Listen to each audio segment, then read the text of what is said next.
Hello students, welcome back to my YouTube channel books and talks. मैं आज आप सबके लिए एक वीडियो लेकर आई हूँ बीए एलएलबी के फोर्थ सेमेस्टर की यूनिट फर्स्ट। आज मैं लेकर आई हूँ पॉलिटिकल साइंस की। हमने पॉलिटिकल साइंस की ऑलरेडी यूनिट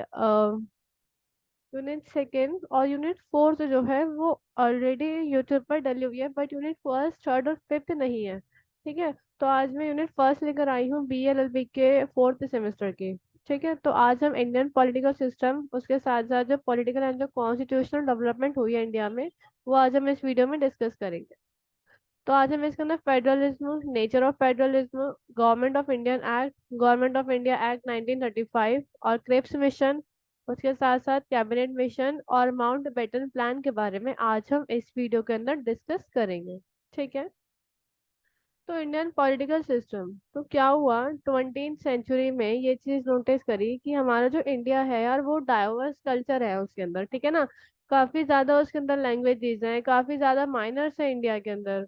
ठीक है, तो हमारे जो इंडियन लीडर्स है उन्होंने ये चीज विजुअलाइज करी कि इंडिया के अंदर डाइवर्स लैंड है। ठीक है, उसके साथ साथ जो है इंडिया को, अगर इंडिया के अंदर कॉपरेशन रखनी है, अगर इंडिया को अच्छे से सरवाइव करना है, तो इसके अंदर जो है जो पावर्स हैं वो डिवाइड होनी चाहिए टू चीजों के बीच में। किस किस के बीच में? टू चीजों में पावर्स का डिवाइड होना चाहिए। पहला, हमारा सेंट्रल और स्टेट के बीच में पावर का डिवाइड होना चाहिए। ठीक है, तो ये जो पावर जो है डिवाइडेड है हमारी सेंट्रल एंड स्टेट के बीच में, इसको क्या बोला गया? इसको फेडरलिज्म बोला गया। ठीक है, इसको एक सिस्टम बोला गया, जो बोला गया फेडरलिज्म। ठीक है, इस सिस्टम से क्या हुआ? इससे ये हुआ कि सेंट्रल और स्टेट के बीच में जो है पावर्स डिवाइड कर दी गई। स्टेट की पावर्स एंड रिस्पॉन्सिबिलिटीज अलग कर दी गई, सेंट्रल के पावर एंड रिस्पॉन्सिबिलिटीज को अलग कर दिया गया। क्योंकि इंडिया एक बहुत बड़ा, एक तो बहुत ज्यादा डाइवर्स है इंडिया। ठीक है, सेवरल लैंग्वेजेस हैं, माइनर्स बहुत ज्यादा हैं। उन सारी चीजों को नजर रखते हुए ये चीज लाई गई। फेडरलिज्म का जो फेडरलिज्म जो था सिस्टम, वो इसलिए ही लाया गया। ठीक है, तो इसमें क्या हुआ, फेडरलिज्म के अंदर बेसिक सी बात है कि पावर्स का जो है डिवाइड कर दिया गया, किसके? स्टेट और सेंट्रल के बीच में, और सबकी रिस्पॉन्सिबिलिटीज भी अलग कर दी गई। और ताकि स्टेट और सेंटर के बीच में कॉन्फ्लिक्ट ना हो, इसलिए जुडिशरी सिस्टम भी सेटअप करा गया। ठीक है, फिर इसके अंदर अब देखा जाए फेडरलिज्म एंड पॉलिटिकल सिस्टम किस तरीके से था। तो देखो, ये चीज पहले से बताती है, अगर जो पावर शेयरिंग थी, ये सबको पता है कि जो पार्टीशन हुआ था वो भी इसी चक्कर में हुआ था, क्योंकि जो एक्सेसिव पावर थी वो हमारी स्टेट के हैंड में थी। ठीक है, इसलिए स्टेट को एक्सेसिव पावर नहीं दी गई, सेंट्रल को एक्सेसिव पावर दी गई, स्टेट को उससे पावर्स कम दी गई। क्योंकि अगर हर स्टेट को हम ज्यादा पावर दे देते, तो कल को कोई भी स्टेट खड़ा हो जाता ना कि हमें तो अपना अलग नेशन बनाना है। ठीक है, तो ऐसे क्या इंडिया इंडिया रहता? इंडिया बसता ही नहीं, क्योंकि इंडिया क्या है, इंडिया के अंदर यूनियन है ना, स्टेट्स के सारे, इतने सारे यूनियन ने मिलके इंडिया बनाया है। इसलिए क्या करा गया, जो पावर्स थी, एक्सेसिव पावर्स स्टेट को नहीं दी गई, क्योंकि अगर स्टेट को दी जाती तो ऐसे बहुत ज्यादा ऐसे चांसेस थे कि सब लोग अपना अलग अलग नेशन मान लेते। ऐसे तो ये होता ना कि पंजाबी बोलने वाले अलग नेशन मांग लेते, बंगाली बोलने वाले अलग मांग लेते, सब अलग अलग मांग लेते अपना नेशन। तो इसलिए स्टेट्स जो थी वो डिवाइड हो जाती, इसलिए ही इंडिया में पावर्स कम दी गई है स्टेट को। फिर क्या हुआ, डिसाइड करा गया है कि इंडिया के अंदर डाइवर्सिटी और यूनिटी प्रमोट करने के लिए हमारा जो कॉन्स्टिट्यूशन है उसने क्वासी फेडरलिज्म अपनाया। क्वासी फेडरलिज्म मतलब जो स्टेट है और जो सेंटर है, उन दोनों के बीच में जो है पावर को डिवाइड। ठीक है, हमारा जो आर्टिकल है इंडियन कॉन्स्टिट्यूशन का फर्स्ट है, वो यही कहता है इंडिया एक भारत है, इंडिया इज भारत, जो कि यूनियन है हमारा स्टेट्स का। ठीक है, और जो स्टेट्स एंड टेरिटरीज हैं, they shall be prescribe in first schedule. हमारी जो स्टेट्स एंड टेरिटरीज हैं वो हमारी फर्स्ट शेड्यूल में डिस्क्राइब है। तो बेसिकली इंडिया क्या है? इंडिया यूनियन है हमारा स्टेट्स का। अब एक बात और कि, हाँ, एक तो पहली बात, आप प्लीज मेरे चैनल को सब्सक्राइब कर दीजिए, वीडियो अच्छी लगे तो लाइक जरूर करिएगा। उसके साथ साथ आप लोग के रिकमेंडेशन हमारे लिए बहुत ज़्यादा ज़रूरी है। और दूसरी बात की, हिंदी में और इंग्लिश में जिसे भी पीडीएफ चाहिए, पीडीएफ नीचे लिंक में डिस्क्रिप्शन में है, वहां से आप डायरेक्टली पीडीएफ डाउनलोड कर सकते हैं, हिंदी में भी और इंग्लिश में भी। ठीक है, तो इसी के साथ आगे बढ़ते हुए अब हम देखेंगे पॉलिटिकल एंड कॉन्स्टिट्यूशनल डेवलपमेंट जो हुई हमारी 1919 से 1947 तक, जो हमारी पॉलिटिकल एंड कॉन्स्टिट्यूशनल डेवलपमेंट हुई। तो 1919 में हमारा आया गवर्नमेंट ऑफ इंडिया एक्ट 1919, और इसको हम मॉन्टेग्यू ट्रांसपोर्ट रिफॉर्म के नाम से भी जानते हैं। ठीक है। इसके अंदर बाई कैमरलिज्म को इंट्रोड्यूस करा गया फर्स्ट टाइम इंडिया के अंदर।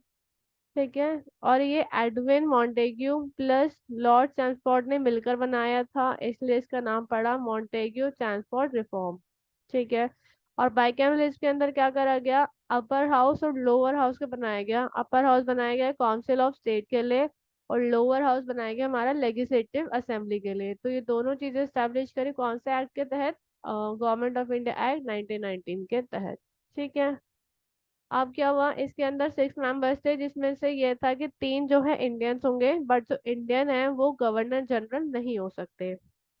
और इसका जो हाउस का जो इलेक्शन होगा वो एक डायरेक्ट इलेक्शन होगा। और जो इन्होंने फ्रेंचाइजी स्टार्ट तो करी, बट इन्होंने फ्रेंचाइजी जो है लिमिटेड लोगों के साथ स्टार्ट करी, मतलब कि जो लोग एजुकेटेड हैं, जो लोग फाइनेंशियली स्टेबल हैं, जो लोग ब्रिटिशर्स को सपोर्ट कर रहे हैं, वही लोग जो है राइट टू फ्रेंचाइजी का राइट उन्हीं लोगों को दिया गया। ठीक है। और इसमें क्या करा, इसके अंदर हमने सब्जेक्ट को 2 पार्ट्स में डिवाइड कर दिया, सेंट्रल में और प्रोविजनल में। तो जो प्रोविजनल था उसके अंदर हमारा डायरार्ची सिस्टम आता था। और डायरार्ची सिस्टम हमारा 2 पार्ट्स में डिवाइड कर दिया गया था, एक तो रिजर्व और एक ट्रांसफर्ड। तो जो रिजर्व थे इसके अंदर हमारे सब्जेक्ट आते थे गवर्नर के, एग्जीक्यूटिव के, काउंसिल्स की, और इन सब लोगों की रिस्पॉन्सिबिलिटीज हमारी रिजर्व में आती थी। ट्रांसफर्ड के अंदर हमारे मिनिस्टर्स आते थे, लेजिस्लेटिव रिस्पॉन्सिबिलिटीज आती थी। ठीक है। अब क्या हुआ, ये जो एक्ट था इसने तो हमें बाइकैमरलिज्म एस्टैब्लिश करके दे दिया। ठीक है। 1919 के एक्ट ने बाइकैमरलिज्म एस्टैब्लिश कर दिया, और जो है हमारा सब्जेक्ट हमें दे दिए। फिर क्या हुआ, 1935 में एक और एक्ट आया, गवर्नमेंट ऑफ इंडिया एक्ट। इसके अंदर क्या करा गया, इसके अंदर 6 प्रोविजंस को ऐड करा गया, और इसके अंदर जो बाइकैमरल सिस्टम था इस एक्ट में भी उसको रखा गया। ठीक है। इसके अंदर क्या करा, इसके अंदर जो लेजिस्लेटिव प्रोविंसेस हैं उसको काफी ज्यादा लार्ज करा गया। ठीक है। और जो हमारे को लिस्ट दी गई, और जो लिस्ट थी हमारी वो 3 पार्ट्स में डिवाइड थी, फेडरल लिस्ट, प्रोविंशियल लिस्ट और कॉन्करेंट लिस्ट। तो हमारी जो लिस्ट थी उसे 3 पार्ट्स में डिवाइड करा गया। ठीक है। इसमें क्या हुआ, और इसमें 1935 के एक्ट में क्या करा गया, डायरार्ची को जो है एबॉलिश कर दिया। और जो हमारे सब्जेक्ट जो प्रोविंशियल के थे, मतलब कि जो हमारा डायलॉजी सिस्टम था उसको वहां से स्टेब्लिश करके उसको सेंटर में कर दिया। ठीक है। और इवन जो हमारे प्रोविजंस थे, जो हमारे इन्होंने क्या करा, हमारा फेडरल कोड और आरबीआई को इन्होंने स्टेब्लिश करा। उसके साथ साथ जो साइमन कमीशन की जो रिपोर्ट आई थी उसके बेसिस पे 3 राउंड टेबल कॉन्फ्रेंसेस हुई लंदन के अंदर। उसके साथ साथ all India federation consisting of provinces and unit, ये भी लाया गया 1935 में इफेक्ट में लाया गया, पर जल्द ही ये डिसकंटिन्यू हो गया 1939 के अंदर। और ये जो हमारा था 1935 का एक्ट, इसके अंदर जो थी कम्युनल रिप्रेजेंटेशन थी। ठीक है। तो बेसिक सी बात है, इस एक्ट में क्या करा गया, इस एक्ट के अंदर से ही हमें 3 लिस्ट दी गई। ठीक है ना, यूनियन, कॉन्करेंट और प्रोविजनल लिस्ट हमें इस एक्ट से दी गई थी। ठीक है। अब आया क्रिप्स मिशन, क्या था, तो जो हमारे क्रिप्स मिशन था वो बेसिकली ये मिशन इंडिया में भेजा गया था। ये जो था हमारे ये हमारा leadership Sir Stafford Cripps, Sir Stafford Cripps की लीडरशिप के अंदर हमारा क्रिप्स मिशन आया था, जिसमें उन्होंने बोला कि हम ना इंडिया को एक डोमिनेंट स्टेटस दे देंगे। उन्होंने कहा जब हमारा सेकेंड वर्ल्ड वॉर खत्म हो जाएगा तो सेकेंड वर्ल्ड वॉर खत्म होते ही हम इंडिया को एक डोमिनेंट स्टेटस दे देंगे। ठीक है। और ये एक इलेक्टेड बॉडी सेटअप करेंगे इंडिया के लिए, जो इनका कॉन्स्टिट्यूशन फ्रेम करेगी, ऐसे इन्होंने कहा। और इन्होंने कहा कि हर इंडिया की स्टेट जो है इसमें पार्टिसिपेट कर सकती है इंडियन कॉन्स्टिट्यूशन के बनाने में। पर क्या हुआ, जो हमारे लीडर्स थे उन्होंने इस प्लान को रिजेक्ट कर दिया। लीडर्स होते हैं उन सब ने इसको रिजेक्ट कर दिया। ठीक है। नेशनल कांग्रेस ने भी इसे, इंडियन नेशनल कांग्रेस ने भी इसको रिजेक्ट करा। उसके साथ साथ उन्होंने कहा कि हमें कोई डोमिनेंट स्टेटस नहीं चाहिए, हमें अपना स्वराज चाहिए। ठीक है ना, हम लोग फुल इंडिपेंडेंसी चाहते थे, हम डोमिनेंट स्टेटस नहीं चाहते थे, इसलिए इस प्लान को रिजेक्ट कर दिया गया। इवन मुस्लिम लीग ने भी इसको रिजेक्ट करा, क्योंकि मुस्लिम लीग को एक चीज पता थी कि मुस्लिम्स को भी अपना एक अलग नेशन चाहिए था पाकिस्तान। अगर गलती से ये प्लान एक्सेप्ट हो जाता तो ऐसा उन्हें अपना जो पाकिस्तान है वो शायद नहीं मिल पाता, इसलिए उन्होंने भी इस प्रपोजल को एक्सेप्ट नहीं करा। तो दोनों ही लीडर्स ने इस प्रपोजल को जो है रिजेक्ट कर दिया था। ठीक है। अब इसके बाद हम बात करते हैं कि हमारा कैबिनेट मिशन जो है 1946 में।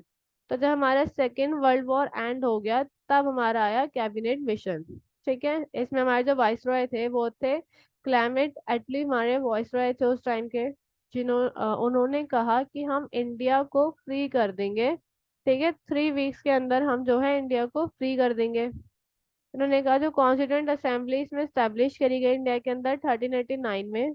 ठीक है, इसके अंदर 389 मेंबर्स थे। सॉरी, इसके अंदर 389 मेंबर्स थे हमारे कॉन्स्टिट्यूएंट असेंबली के अंदर। ठीक है, तो उन्होंने कहा कि एक रिप्रेजेंटेटिव बॉडी फॉर्म करी जाएगी एज अ कॉन्स्टिट्यूएंट असेंबली, जब तक कि हमारा जो कॉन्स्टिट्यूशन है वो बिल्कुल ही फ्रेम नहीं हो जाता।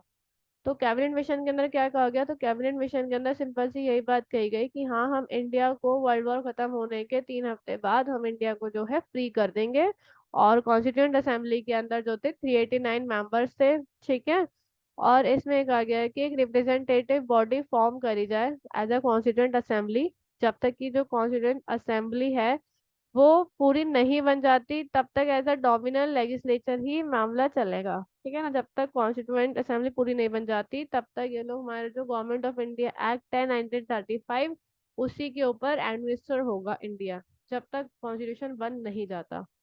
फिर क्या हुआ 1946 में, डायरेक्ट एक्शन डे अनाउंस कर दिया। ठीक है ना, 1946 में जो है डायरेक्ट एक्शन डे अनाउंस करा, किसने अनाउंस कर दिया, मुस्लिम लीग ने। और इसमें क्या हुआ, इसमें रायोट्स स्प्रेड हो गए इंडिया के अंदर। ठीक है, फिर है हमारा माउंट बैटन प्लान, जिसको हम इंडिया इंडिपेंडेंस एक्ट के नाम से भी जानते हैं, 1947 के नाम से। तो ऐसा हुआ था, माउंट बैटन प्लान आने से पहले ना एक इनफॉर्मल प्लान रखा गया था। ठीक है ना, जिसको डिकी वर्ड प्लान के नाम से जाना जाता है। ये एक इनफॉर्मल प्लान था। इस प्लान के अंदर ये बोला गया कि जो प्रोविंस है उनको हम इंडिपेंडेंट डिक्लेयर कर देते हैं, इंडिपेंडेंट सक्सेसर डिक्लेयर कर देते हैं। उनकी मर्जी है वो स्टेट को, मतलब किसी स्टेट को ज्वाइन करें या फिर नहीं करें। ठीक है, पर जवाहरलाल नेहरू ने इस प्लान को रिजेक्ट कर दिया। ठीक है, और ये जो प्लान था ये एक इनफॉर्मल प्लान ही रहा था, क्योंकि अगर हम ये अनाउंस कर दे कि आप सब स्टेट्स की मर्जी है, जिसे ज्वाइन करना है उसे करो, तो कोई ज्वाइन क्यों ही करेगा किसी को, सब अपना सेपरेट नेशन बना लेते। इसलिए इस प्लान को जो है रिजेक्ट कर दिया गया, क्योंकि अगर ये प्लान बनता तो इससे जो माता बल्कनाइजेशन होने के बहुत ज्यादा चांसेस बढ़ जाते। ठीक है, अब क्या हुआ, ये जो प्लान था ये एक इनफॉर्मल प्लान था। ठीक है, जो डिस्कस नहीं हुआ था लीडर्स के बीच में, इसको एज अ बल्कन प्लान के नाम से भी जाना जाता है। फिर जो हमारा माउंटबेटन प्लान था 1947 का, इसके अंदर क्या हुआ, इसके अंदर पार्टीशन को एक्सेप्ट करा गया। ठीक है, और ये डिसाइड करा गया इंडिपेंडेंस देते ही, जैसे इंडिया को इंडिपेंडेंस मिलेगी, इंडिया 2 पार्ट्स में डिवाइड हो जाएगा, एक बन जाएगा इंडिया और एक बन जाएगा पाकिस्तान। ठीक है, इसके अंदर कंफर्ट कर दिया, कंप्लीट लेजिस्लेटिव अथॉरिटी जो थी कॉन्स्टिट्यूंट असेंबली को दे दी गई। और इसमें क्या हुआ, स्टैब्लिशमेंट हुआ गवर्नमेंट का, और प्रोविंसेस का जो है स्टैब्लिशमेंट हुआ। ठीक है, मतलब कि जो गवर्नमेंट का स्टैब्लिशमेंट हुआ प्रोविंसेस में और स्टेट्स में।